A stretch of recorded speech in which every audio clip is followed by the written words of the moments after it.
Hello, my name is Lydia McCarty, and I am an archetypal astrologer coming to you with the April 2019 horoscopes. I am going to talk to you about, everything happening this month for each sign. For each of my videos, I'll have the overall energy of 2000 of April 2019. I'll talk about the full moon and the new moon in general, and then all the big important astrological happenings this month. And then I'll go into what each sign has to look forward to as well. So that'll be for each video. And yeah, so more about me. I am an archetypal astrologer, and so in my practice, I seek to, I look at your chart, your astrological natal chart, and from that, I look at what types of universal archetypes are seeking to be expressed in your life story.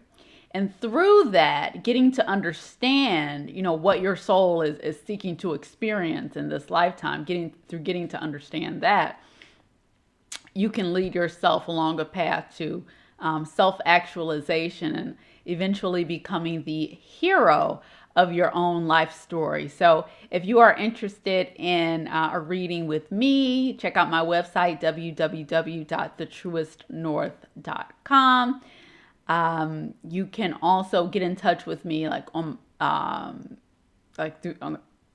through my email, thetruestnorth@gmail.com, and through my, oh my God, I'm like blanking out here. It's like the Mercury Neptune energy. It's like still like got a hold over me. The Mercury Neptune and Pisces energy, it's still got a hold on me. And yes, so you can also get in touch with me, like DM me. That's what I was thinking, at The Truest North, my IG. So yes, you can do it through my website, my email address, or through, you can get in contact with me through IG. Also, I have a Facebook page, The Truest North. The Truest North. Yeah, so like those are 4 different ways. So yeah, let us get into it, shall we?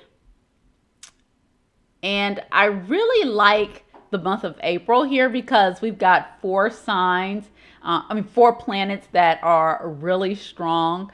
They're either in their sign of exaltation, which means a very fruitful and honorable position. So they're in a sign that they really do well in, or they're in the sign that they naturally rule, which is like a king on his throne. Exaltations are, just so you know, planets in exaltation are like honored guests, and planets in rulership are like a king on his throne, or more like being in your own home. Like when you're in your own home, you can do what you want to do.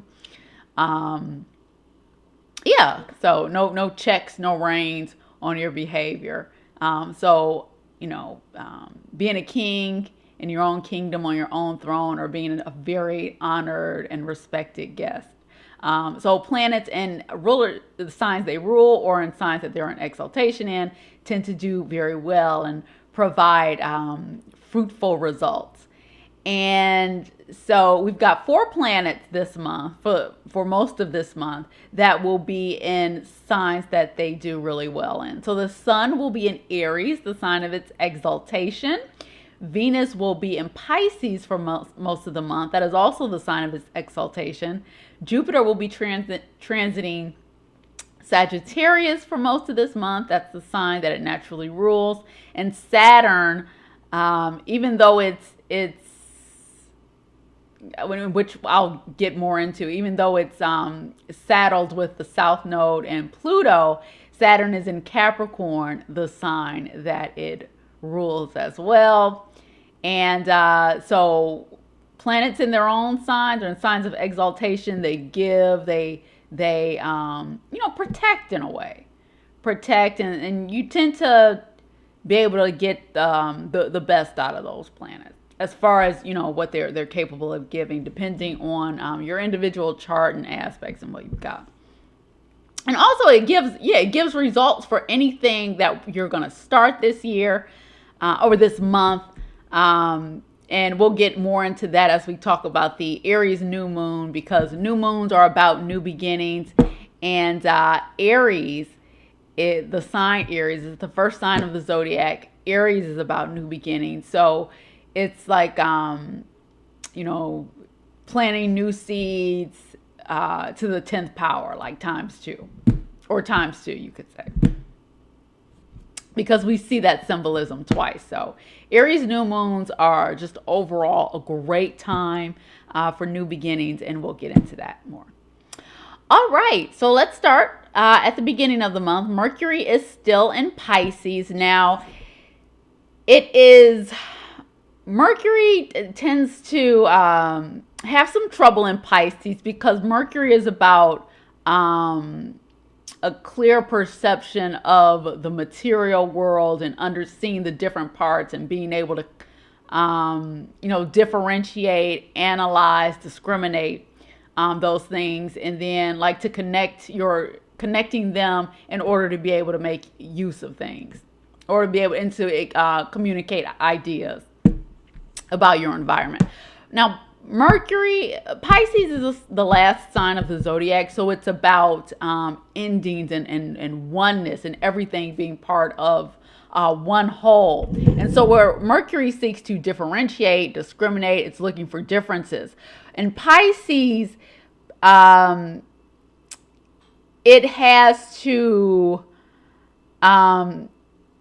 make sense of its environment through means which it is not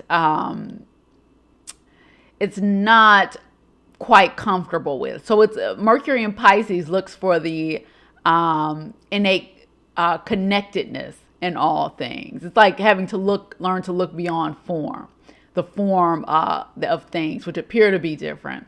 And so Mercury has been retrograde in Pisces. It's been stuck with Neptune, which is like Pisces energy times 1,000. Neptune blurs, obscures. Neptune really is about the collective. And so Mercury in Pisces is now in forward motion, and it's pulling away from Neptune. So our thoughts should get a little bit clearer here, and our direction a little more focused. And on April 7th, Mercury will be sextile Saturn in Capricorn.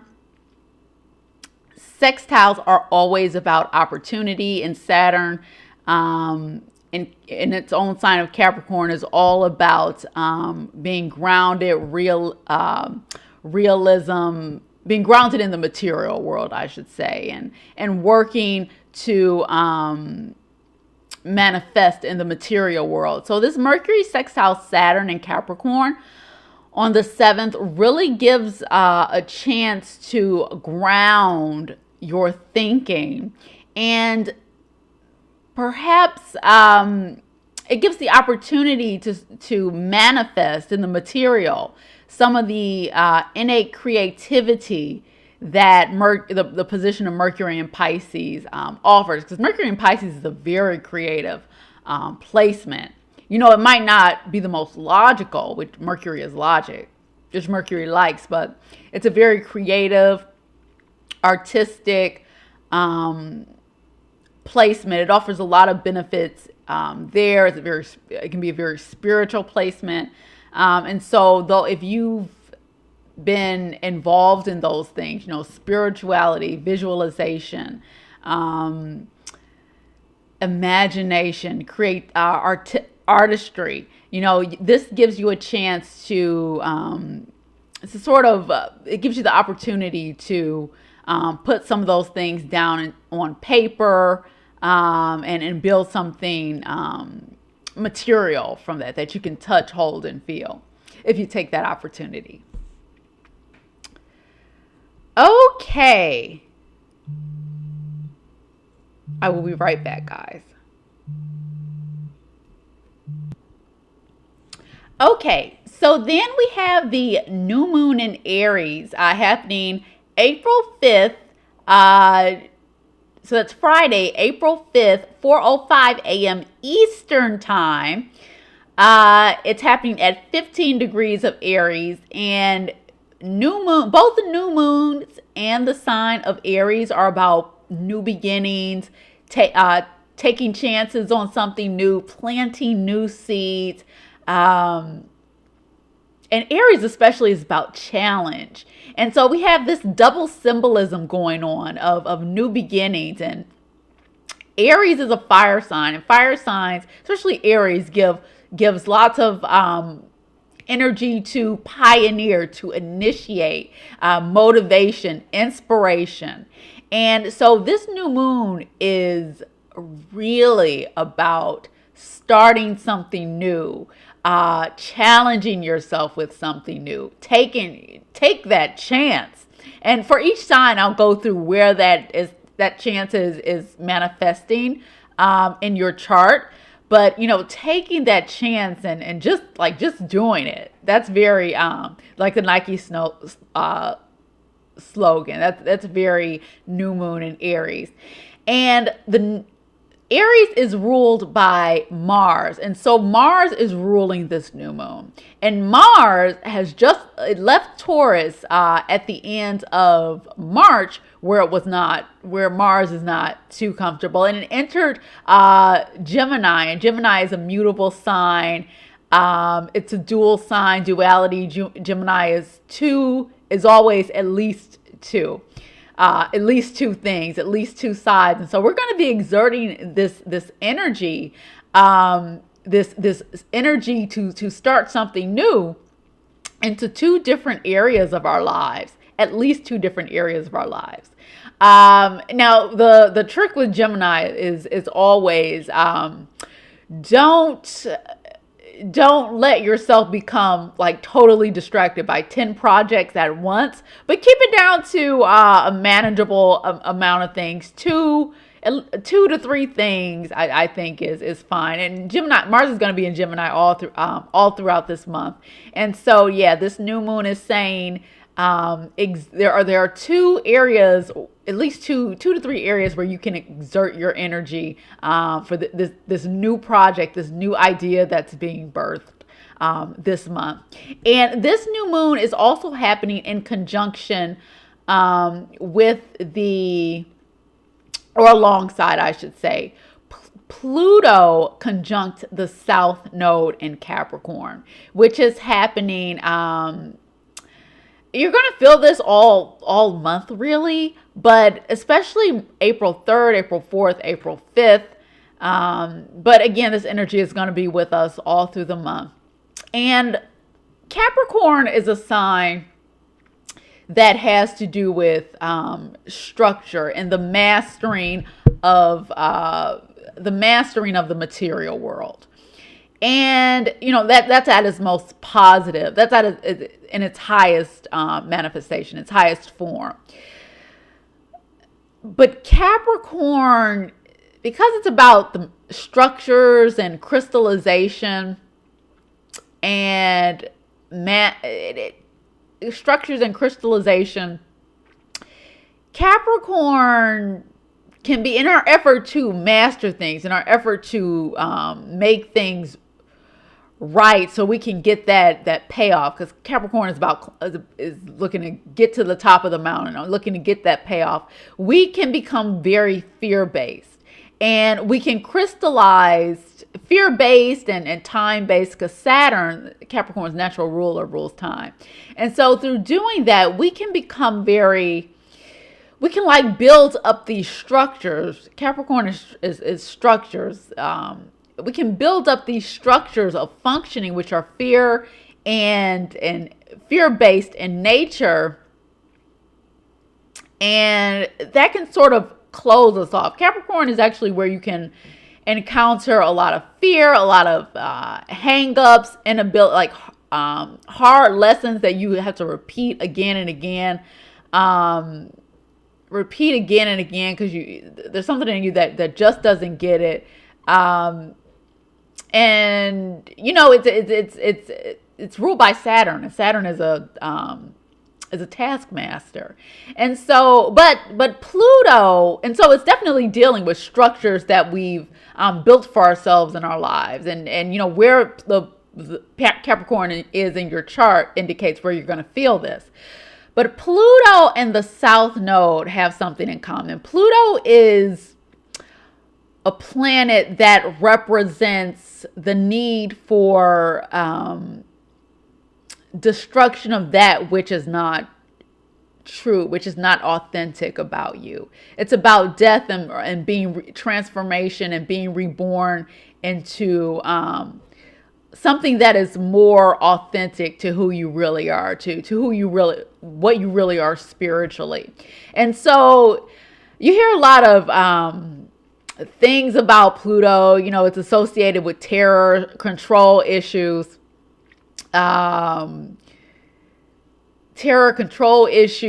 and just, really like Saturn and Capricorn have to do with fear, but Pluto is just like terror.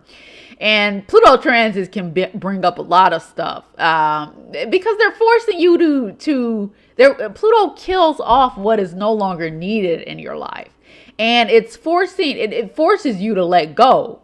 It's like you either give it up willingly, which I recommend. If you have a big Pluto transit coming up, practice letting go. But it will Pluto will kill something off for you. And so when people have Pluto transits, if they're not aware of what's going on, if they have a lot of stuff that's repressed, it becomes like, it becomes very intense energy because it brings a lot of stuff that you, especially in Capricorn, like these structures that we can't, these crystallized structures that we built up and we don't want to let go of. Because Saturn and Capricorn can be very rigid. Pluto is coming to destroy those things. And so wherever Pluto and the South Node has to do with what is leaving us in this lifetime, what we're letting go of, what area, the South Node represents the area of your life, the sign and the place where you've sort of mastered those things and it's time to let them go. So this Pluto conjunct South Node is very much about letting go, purging. And in the South Node, and in Capricorn, it has to do with outdated structures that we no longer need, that are not really protecting us. They're impeding us from being who we truly are. And so this happening alongside the new moon really represents, our desire to start something new, along with the old being purged from us. So a purging of the old to make room for this new birth that we're about to have. These new seeds that are being planted in our lives. And so I really like that symmetry and like the symbolism here. It's like it's letting go of the old, purging to make way for the new. And for each sign, wherever you have Capricorn in your chart is where you're purging, and wherever you have the new moon in Aries, that's the new beginning for you. And so I'll go into what that means for each sign later on. Okay, so Jupiter stations retrograde on April 10th at 24 degrees of Sagittarius. And retrograde planets appear to be going backwards, and due to that, they appear to be closer to the Earth, and they're more, when planets are retrograde, they're more prominent in our psyche as a collective. And if you have a retrograde, then that planet is more prominent in your psyche. It takes up more of your time. It requires more work to get results from it. And so that's what retrograde planets do. Jupiter is like the sugar daddy of the zodiac. He's the cosmic Santa Claus. He tends to give, especially in the sign of Sagittarius, because he's at home. Sagittarius is one of the signs he rules. Jupiter is about expansion, growth, opportunity, our faith in life, our faith in God.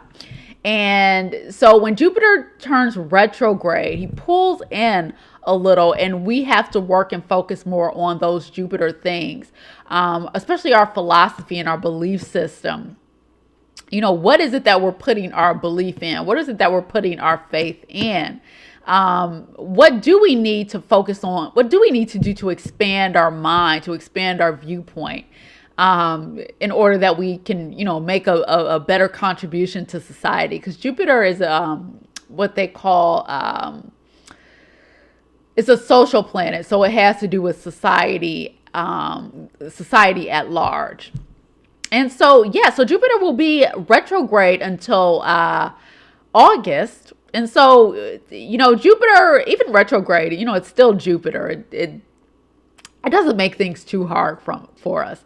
And it's in Sagittarius, so it's very strong right now. And even retrograde, it gives you the best results that it can. But wherever Jupiter is in your chart, wherever it's going to be in retrograde motion, that's the area that you're going to have to go in, reevaluate your beliefs in that area. Okay, and that's especially important for Sagittarius and Pisces, the signs that Jupiter rules. So if you have planets in Sagittarius or Pisces, or especially the rising sign in Sagittarius or Pisces, that's going to be super important for you, because that's the ruler of those signs, and it turning inward represents for you more than anybody else a turning inward of yourself. Sagittarius or Pisces, rising sun or moon. Okay, and then the sun will square Saturn on April 10th. So the sun may meet some challenges or roadblocks to our goals, Saturn. So just be patient and diligently work past those things. It's likely going to be the new moon in Aries. It's likely going to be related to those Aries things that happened in that new moon a few days ago. That new beginning in your life. But just stay patient, work towards them diligently, responsibly, like Saturn wants. April 11th, the day after, Mercury will square Jupiter. This is you have a chance of being overconfident in your perceptions of situations. So just watch for that. April 13th, the sun will square Pluto. Now, the sun is our willpower. It's the source of our life. And Pluto, remember, is Pluto brings up things from the unconscious, the deep unconscious that we have to deal with. And so Pluto in a hard aspect to the sun, and a square is a challenging aspect in astrology. It could bring about a chance of power struggles in certain areas of your life, but persist through it, control your emotions, whatever it's bringing up, see that this is a reflection of something going on in your mind. That's always what, the hard Pluto transits, bring to the surface. And then the very next day, April 14th, we have a gorgeous grand fire trine. So a grand trine is when signs of the same element around the same degrees, planets and signs of the same element around the same degrees, 3 or more, it can be more, get together and just create this beautiful flowing symmetry between them. And trines just are like when things go so easily, and it's lucky, and you just have an understanding. And things just seem to happen for you, like without any effort. And fire is the element of warmth, energy, enthusiasm, self-motivation, intensity, drive, faith in life. It's a time to take action, get inspired, get creative. Very lucky day. And the fire signs are Aries, Leo, and Sagittarius. And so that day we're going to have the sun in Aries. And again, the sun is exalted in Aries. And then we'll have that the sun trine Jupiter and Sagittarius. A very lucky day. Remember, Jupiter is in its own sign of Sagittarius. That's a king on its throne. The sun is loving it in Aries. He's an honored guest. And then they're going to be trine the moon in Leo that day. So you have Aries, action, initiative, Leo, self-confidence, creativity, and also fun. Leo is a sign of fun. And then Sagittarius, faith, confidence in the universe, confidence in God, and just optimism. And, that's a very lucky time, a chance of good fortune wherever it's happening in your chart. And I'll get into where that's happening for each sign. And, solutions can appear to your problems and give lots of initiative, self-esteem, and just faith in yourself and life. So use that day wisely, especially if this is hitting something, setting something off in your own natal chart. Lucky you. Okay, April 17th, Mercury enters Aries. So Mercury, like I said earlier, is not complete. It struggles in the sign of Pisces just because it's not comfortable there, because the aim of Mercury is different, much different from the aim of Pisces, like 180 degrees. And it enters Aries where it is much more comfortable. And Aries gives Mercury, which is our thinking, our logical mind, the ability to think quickly and to think of new ideas. Aries is always the first sign of the zodiac. It's springing to life. It's new. And so Mercury moving into Aries is awesome because it's supporting the new moon in Aries that happened, on April 5th. And so and Mercury, okay, so Mercury in Aries is going to be in what's called mutual reception with Mars, which will be in Gemini at this time. So mutual reception is when two planets are in each other's signs. Mercury rules Gemini, Mars rules Aries.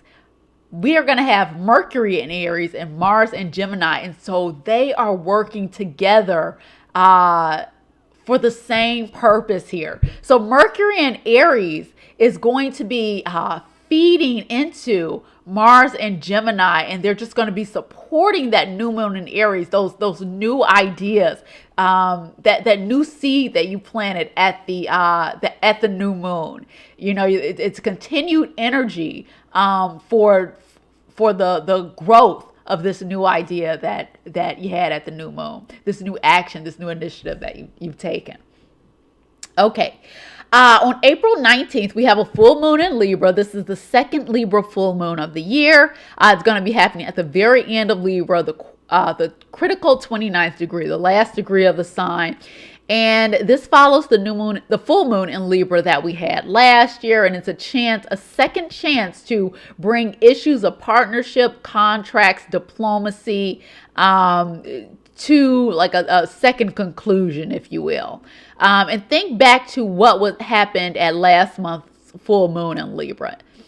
And again, full moons are about revelations, manifestations of fruit being, the bearing of fruit. What are the fruits of our actions? And it's the most powerful time for the moon. She is at her most at her brightest, at her most powerful, and she reveals. We get revelations at the full moon, and it will be again regarding Libra topics, partnership, our one-on-one partnerships, and that can be with a lover. Or Leo is more lovers. A partner, like a spouse, or someone we're in a long-term committed relationship with, or a client, or a business partner, or a dear friend. Libra rules all those types of one-on-one relationships that we have with people when it's just one-on-one and we're talking to each other face to face. And then contracts, diplomacy, negotiations, art and beauty are also Libra topics too, because Libra is about harmony and equality, and those fall under the harmony bracket. And also, the ruler of Libra is Venus. So I noticed that this Venus is going to be at 28 degrees of Pisces, which forms an inconjunct to this full moon. And an inconjunction always represents some kind of like an incongruency, like a lack of understanding, a need for adjustment between those two principles. So there's going to be, those Libra themes that are revealed. They're going to have to be adjusted to work with that Venus at 28 degrees of Pisces, wherever that's happening in your chart.